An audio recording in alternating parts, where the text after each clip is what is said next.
What's up, dreamers, and welcome to another episode of Helpful Dreams. Today we're diving into a speech from Jim Rohn about failure and success. Here's the definition of success and failure. Just make this note. Here's failure.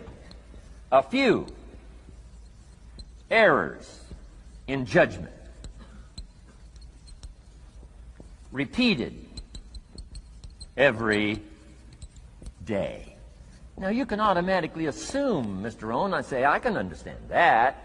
A few errors in judgment repeated every day. For 6 years?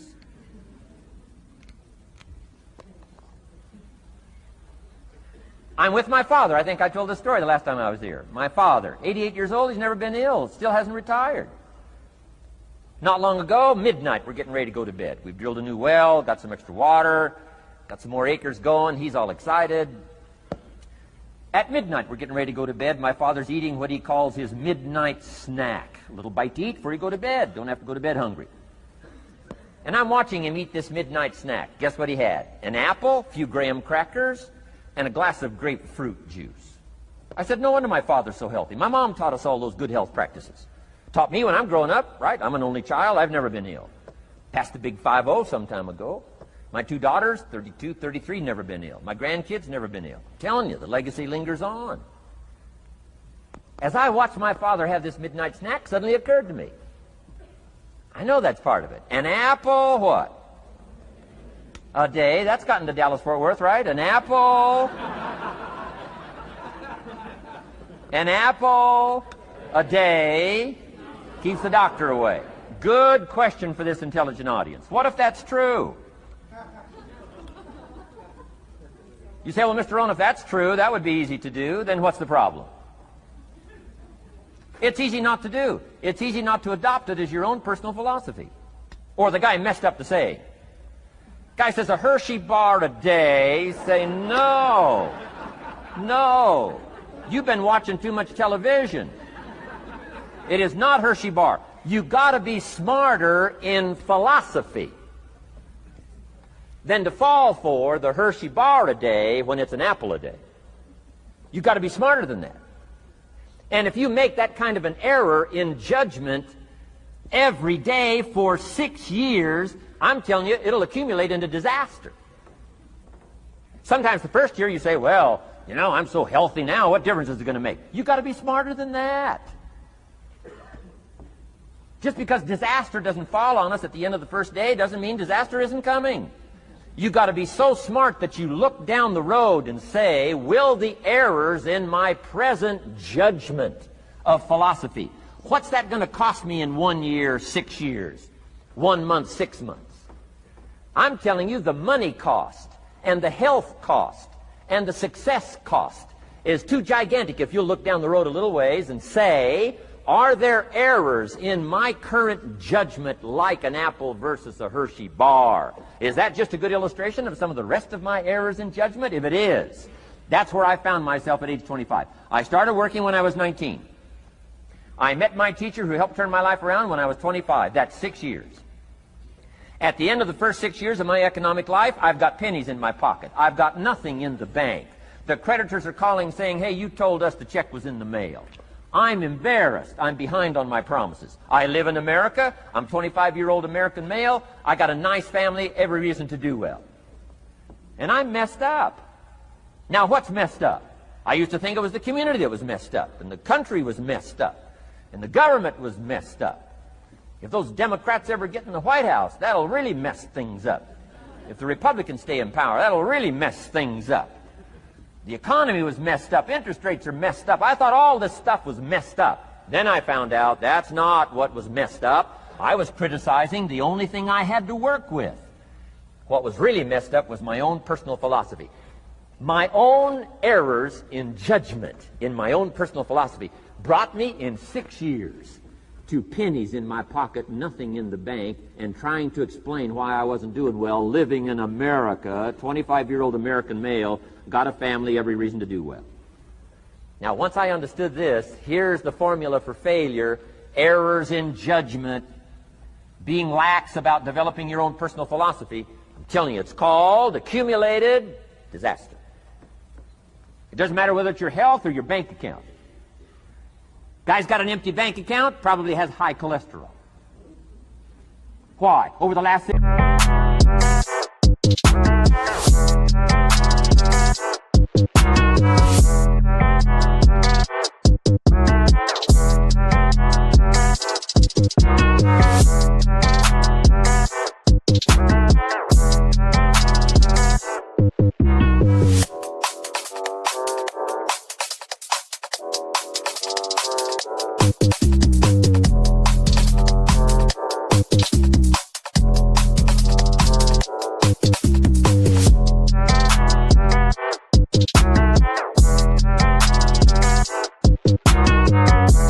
years, he never paid attention to either one.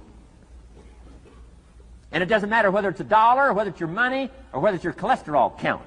All you got to do is commit the errors, and just because disaster doesn't fall on you at the end of the first day that you don't eat an apple. You say, well, I didn't eat an apple today, and tonight I'm not ill. Well, you got to be brighter than that. Someday you got to leave first grade.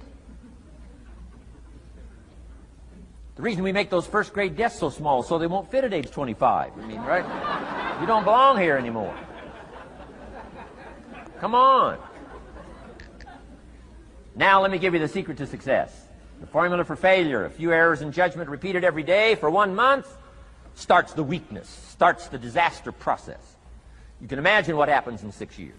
I love how Jim Rohn explains that the largest failures in life do not come from a single event that happens to us, but rather an accumulation of small events that add up to the bigger picture. I feel like so many people fall short of their goals because they don't recognize that our major failures are an accumulation of wrong actions, and our biggest successes are an accumulation of our disciplines. We must be conscious of the fact that our actions on a daily basis are what determine our long-term results. We can gain so much from simply auditing our daily activities and identifying if they're truly serving us or not. The first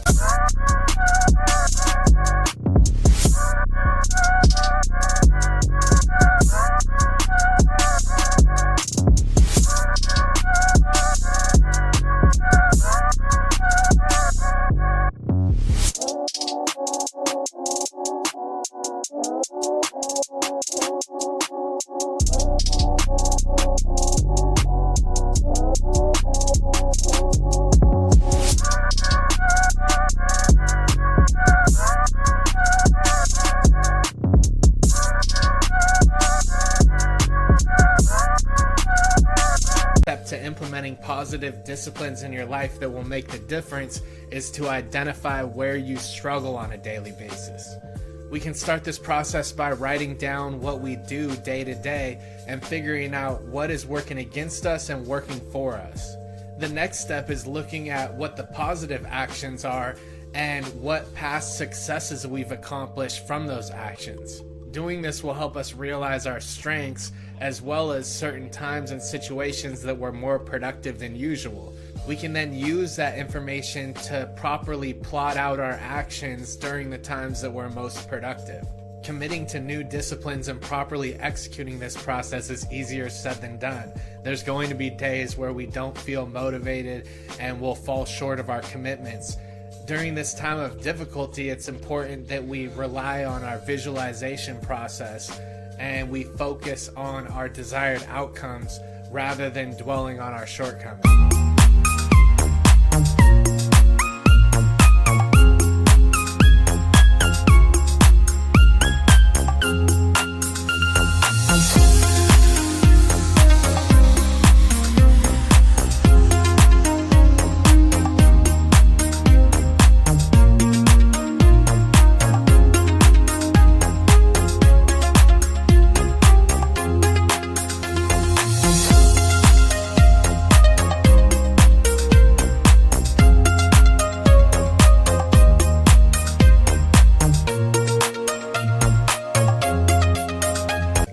The human brain doesn't differentiate between what's going on internally and externally within our minds.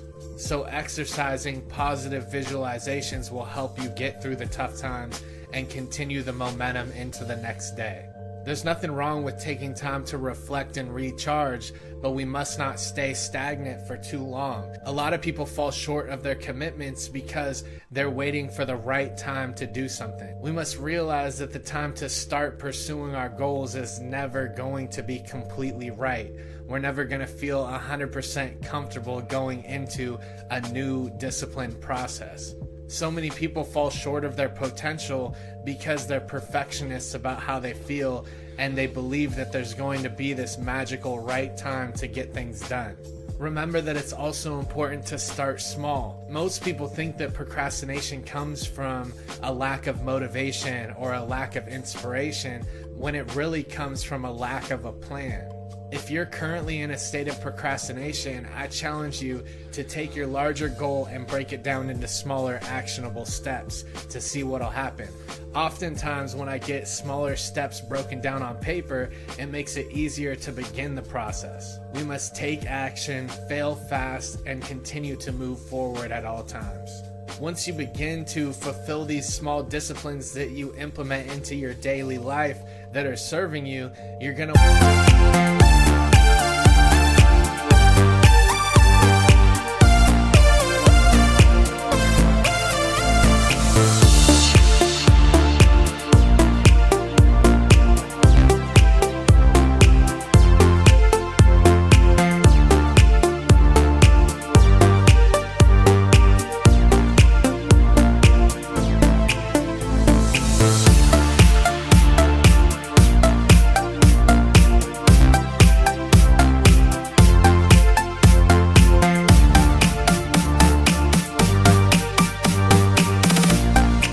want to take time to measure if it's actually having a positive effect on you or a negative effect. What we initially believe will be good for us and what is actually good for us are two different things, and that takes testing out through trial and error and reflecting on if it actually is aiding you in fulfilling your major purpose. Realize that there's going to be some times where you fall short of your commitments, and don't neglect the importance of cultivating the proper self-love and forgiveness for yourself. We must consciously be aware of the fact that building up these small positive disciplines each day is a process, and it's not going to be perfect each day. What's important is that we show up every day ready to do the best that we can and move further towards our ultimate goals. This concludes our time for today. If you enjoyed this content, please subscribe to help spread the message, and I'll see you guys in the next one.